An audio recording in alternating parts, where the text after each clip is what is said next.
ನಾನಾ ಪ್ರಕಾರ ಇದೆ. ಹೌದು ಹೌದಲ್ಲ? ಅದಕ್ಕ ಇವ್ರವ್ವ ಮಲ್ಲಮ್ಮ ಮಲ್ಲಯ್ಯನ ಕುರಿತು ತಪಸ್ಸು ಮಾಡ್ತಾಳ. ಭಕ್ತಿ ಮಾಡಿ ಭಕ್ತಿ ಮೆಚ್ಚಿ ಮಲ್ಲಯ್ಯ ಪ್ರತ್ಯಕ್ಷ ಅದ.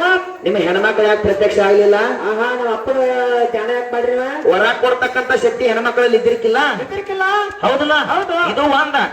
ಇನ್ನು ಮಲ್ಲಯ್ಯ ಪ್ರತ್ಯಕ್ಷ ಕೇಳ್ತಾನು ನಿನಗೆ ಏನ್ ವರ ಬೇಕಂತ ಕೇಳಿದ. ಹೌದಲ್ಲ? ನಮ್ಮ ಅತ್ತಿ ಮಾವನ ಕಣ್ ಬರ್ಬೇಕು, ಪಾದರಾಜ್ ಬಾಳ್ ಬರ್ಬೇಕು ಅಂತ ಕೇಳಿ ವರ. ಹೌದಲ್ಲ? ಅದಕ್ಕ ಮತ್ತೇನ್ ಬೇಕು ಕೇಳಂತ ಕೇಳಂತ ಕಾಲಕ್ಕೆ ಕೇಳ್ತಾ ಈ ಜಗತ್ನ್ಯಾಗ ನಮ್ಮ ರಡ್ಡ್ಯಾರ ಕುಲಕ್ ಎಂದೂ ಬರ್ತಾನ ಬರಬಾರ್ದು ಒಂದ್ ಐಕೆ. ಹೌದು ನಿಡಗುಂದಿ ಮಲ್ಲಮ್ಮ ನಿಡಗುಂದಿ ಮಲ್ಲಮ್ಮ ಜಗತ್ನ್ಯಾಗ ನಮ್ಮ ರಡ್ಡ್ಯಾರ ಕುಲಕ್ಕ ಒಟ್ಟ ಬರ್ತಾನ ಬರಬಾರ್ದು ಅಂದ್ರು. ಮತ್ ಈ ಭೂಮಿ ತೇರಿ ಮೇಲೆ ರಡ್ಡ್ಯಾರ ಒಟ್ಟ ಶ್ರೀಮಂತರಾಗ್ಬೇಕು. ಮತ್ ಲಿಂಗಾಯತರ ವಾಲ್ಮೀಕಿ ವಂಶದವ್ರ ಕುರುಬ್ರ ನಾವೇನ್ ಹಲಿಗೆ ಬಡ್ಕೊತ ಹೋಗೋನು? ಮೇಡಮ್ ಸರ್ ಏನ್ ನೀನು ಬರೀನು ನಿಡಗುಂದಿ ಮಲ್ಲಮ್ಮ.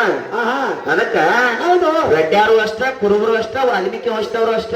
ಹೌದು ನೀ ದೇವರಾಗಿದ್ದೆ ಅಂದ್ರ ಎಲ್ಲಾರಿಗೂ ಒಳ್ಳೇದನ್ನ ಮಾಡ್ತಕ್ಕಂತ ಕರ್ತವ್ಯನ ಕೆಲಸವನ್ನ ನೀ ಮಾಡ್ಬೇಕ. ಹೌದಲ್ಲ? ನೀವ್ ಹೆಣ್ಮಾರತ್ನ ತಮಗೇನಾರು ಲಾಭ ಇತ್ತು ಒಟ್ಟ ವ್ಯವಸ್ಥೆ ಮಾಡೋ ಕೆಲಸ ಮಾಡ್ತಿರ್ತಾನೆ ಇವ್ರ ಎಲ್ಲರ ಒಟ್ಟ ನಕ್ಕೋಡ್ ಹೋದ. ಏನಿಲ್ಲ. ಹೌದಲ್ಲ? ಅದಕ್ಕಿರ್ಲಿ ಈಗ ಚಾಲು ಆಗೈತಿ. ಅದಕ್ಕ ನಾವು ಮಾತಾಡ್ತಕ್ಕಂತ ಮಾತಿನಲ್ಲಿ ಆಗ್ಲಿ, ಹಾಡ್ತಕ್ಕಂತ ಹಾಡಿನಲ್ಲಿ ಆಗ್ಲಿ, ಮಾಡಿಸ್ತಕ್ಕಂಥ ವಾದ್ಯದೊಳಗಾಗ್ಲಿ, ಧ್ವನಿಯಲ್ಲಿ ಆಗ್ಲಿ ವ್ಯತ್ಯಾಸ ಆಗ್ಯದ.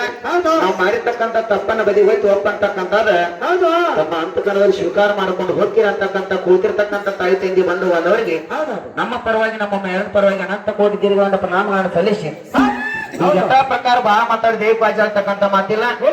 ಐದೇ ಐದ್ ನೋಡಿ ಭಕ್ತಿ ಚಾಲ ಹಾಡಿ ಸರಜೋಡಿ ಮೇಡಮ್ ಚಾನ್ಸ್ ಕೊಡೋನು. ಮುಂದ ಮೇಡಮ್ ಹೆಂಗ್ ಬರೀತಿ ಬಾರಿಸ್ತಾಳ, ಹೆಂಗ್ ಹಾಡ್ತಾಳ ನೋಡೋನು.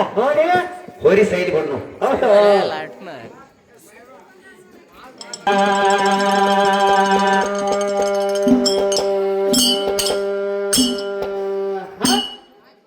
ಎಲ್ಲ ಒಂದು ದಿನ